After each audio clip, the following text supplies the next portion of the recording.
मैंने पिता पर कुछ पंक्तियां लिखी। अमिताभ जी, ये हरिवंश राय बच्चन जी की स्मृति में कार्यक्रम है, इसलिए मैं कुछ पंक्तियां पिता पर पढ़ना चाहता हूं, सुनिएगा। माँ पर और पिता पर कुछ पंक्तियां आपके बीच निवेदित करता हूं। आप यहाँ जितने लोग बैठे हैं, मुझे नहीं मालूम कि किनकी माँ जीवित हैं और किन्होंने माँ को खो दिया, पर मेरा व्यक्तिगत मत यह है कि जिनकी माँ जीवित हैं, जिनके पिता जीवित हैं, वो दुनिया के सबसे संपन्न लोग हैं, वो दुनिया के सबसे अमीर लोग हैं, वो दुनिया के सबसे धनाढ्य लोग हैं। एक मिनट के लिए बचपन में लौटिएगा, याद कीजिएगा जब हम बहुत छोटे थे, माँ की गोद में थे, माँ का स्तनपान करते थे, तब माँ का एक स्तन मुंह में लेकर हमने उस माँ को दूसरे स्तन पर अपने छोटे छोटे पैरों से न जाने कितनी बार मारा, पर उस माँ ने हमें दूध पिलाना बंद नहीं किया। मित्रों, लात खाकर भोजन देने की शक्ति उस परमपिता परमेश्वर ने दुनिया में यदि किसी को दी है, वो सिर्फ माँ को दी है। माँ के अलावा ताकत किसी के पास नहीं है। मैं उस माँ की वंदना में खड़का पड़ता हूँ। याद कीजिएगा उन दिनों में जब हम चौके में, रसोई में बैठकर खाना खाया करते थे और माँ खाना बनाती थी, उस वक्त थाली पर बैठकर हमने जब भी इधर उधर देखा, वो माँ समझ गई और उसने नमक का डब्बा हमारी तरफ सरका दिया। हमारे बिना बोले को समझने वाली वो माँ, जब हम उसे खो देते हैं, वो माँ हमें बहुत याद आती है। वो माँ जो हमारे परीक्षा देते जाते वक्त दही की कटोरी लेकर शगुन बनकर आकर खड़ी हो जाती थी, उसे हम खो देते हैं। वो माँ हमें बहुत याद आती है। रमेश सोज की 4 पंक्तियां माननीय नेताजी यहाँ बैठे हैं, मैं पढ़ता हूँ, मुझे अच्छी लगती है कि बहुत रोते हैं लेकिन दामन हमारा नम नहीं होता, इन आंखों के बरसने का कोई मौसम नहीं होता, मैं अपने दुश्मनों के बीच भी महफूज रहता हूँ, मेरी माँ की दुआओं का खजाना है। स्वामीनाथ पांडे की 3 पंक्तियां सुनाता हूँ। स्वामीनाथ पांडे ने 3 पंक्तियों का उपन्यास लिखा। अमिताभ जी बैठे हैं, जया जी बैठी हैं। 3 पंक्तियों में पूरा उपन्यास लिख दिया। उसने लिखा, एक विधवा माँ थी, उसके 2 बेटे थे। एक बेटा नीचे वाले माले पर रहता था, दूसरा बेटा ऊपर वाले माले पर रहता था।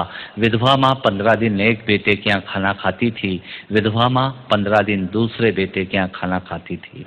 पर ये उस विधवा माँ का दुर्भाग्य था कि साल में जो महीने 31 दिनों के होते थे, उस एक दिन उस विधवा माँ को उपवास रखना पड़ता था। 9 महीने पेट में रखने वाली माँ जब एक जवान बेटे को एक दिन भारी लगने लगी, तब इस नालायक हास्य व्यंग के कवि ने कुछ पंक्तियां माँ के लिए लिखी। सुनिएगा, यात्रा कीजिएगा मेरे साथ। माँ संवेदना है, भावना है, एहसास है। माँ संवेदना है, भावना है, एहसास है। माँ जीवन के फूलों में खुशबू का वास है। माँ रोते हुए बच्चे का खुशनुमा पलना है। माँ मरुथल में नदी या मीठा सा झरना है। माँ मरुथल में नदी या मीठा सा झरना है। माँ लोरी है, गीत है, प्यारी सी थाप है। माँ पूजा की थाली है, मंत्रों का जाप है। माँ आंखों का सिसकता हुआ किनारा है। माँ गालों पर पप्पी है, ममता की धारा है। माँ झुलसते दिनों में कोयल की बोली है। माँ मेहंदी है, कुमकुम है, सिंदूर है, रोली है। माँ कलम है, दवात है, स्याही है। माँ परमात्मा की स्वयं एक गवाही है। माँ त्याग है, तपस्या है, सेवा है। माँ फूंक से ठंडा किया हुआ कलेवा है। माँ अनुष्ठान है, साधना है, जीवन का हवन है। माँ जिंदगी के मोहल्ले में आत्मा का भवन है। माँ चूड़ी वाले हाथों के मजबूत कंधों का नाम है। माँ काशी है, काबा है और चारों धाम है। माँ चिंता है, याद है, हिचकी है। माँ बच्चे की चोट पर सिसकी है। माँ चूल्हा, धुआं, रोटी और हाथों का छाला है। माँ जिंदगी की कड़वाहट में अमृत का प्याला है। माँ पृथ्वी है, जगत है, धूरी है। माँ बिना इस सृष्टि की कल्पना अधूरी है। तो माँ की ये कथा अनादि है, ये अध्याय नहीं है, और माँ का जीवन में कोई पर्याय नहीं, और माँ का जीवन में कोई पर्याय नहीं है। तो माँ का महत्व दुनिया में कम हो नहीं सकता, और माँ जैसा दुनिया में कुछ हो हो नहीं सकता, माँ जैसा दुनिया में कुछ हो नहीं सकता। तो मैं कविता की ये पंक्तियां माँ के नाम करता हूँ। मैं दुनिया की सब माताओं को प्रणाम करता हूँ। और कहा साहब के बिना पिता के माँ का अस्तित्व नहीं होता। किसी ने शेर कहा कि पक्के फल पेड़ों से रिश्ता तोड़ जाते हैं और अपाहिज बाप हो जाए तो बेटे छोड़ जाते हैं।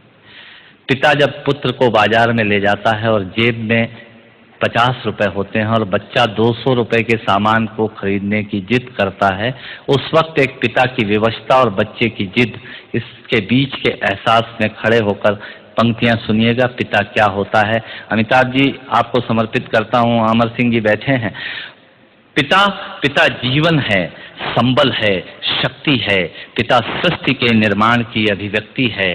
पिता अंगुली पकड़े बच्चे का सहारा है। पिता कभी कुछ खट्टा कभी खारा है।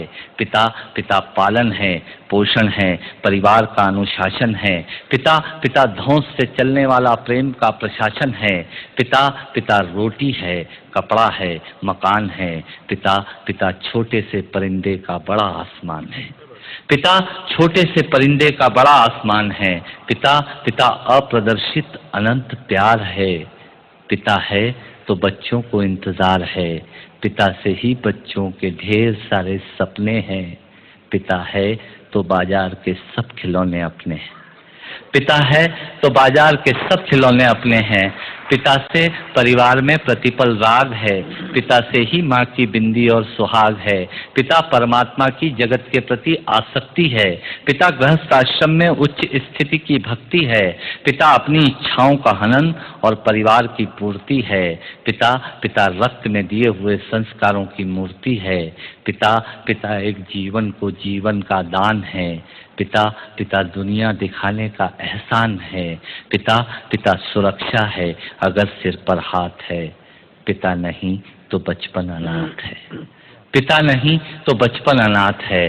पिता नहीं तो बचपन अनाथ है। तो पिता से बड़ा तुम अपना नाम करो। पिता का अपमान नहीं, उन पर अभिमान करो, क्योंकि माँ बाप की कमी को कोई पाट नहीं सकता और ईश्वर भी इनके आशीषों को काट नहीं सकता। और ईश्वर भी इनके आशीषों को काट नहीं सकता। विश्व में किसी भी देवता का स्थान दूजा है। माँ बाप की सेवा ही सबसे बड़ी पूजा है। विश्व में किसी भी तीर्थ की यात्राएं व्यर्थ हैं यदि बेटे के होते माँ बाप असमर्थ हैं। यदि बेटे के होते माँ बाप असमर्थ हैं। वो खुश नसीब हैं माँ बाप जिनके साथ होते हैं, क्योंकि माँ बाप के आशीषों के हाथ हजारों हाथ होते हैं।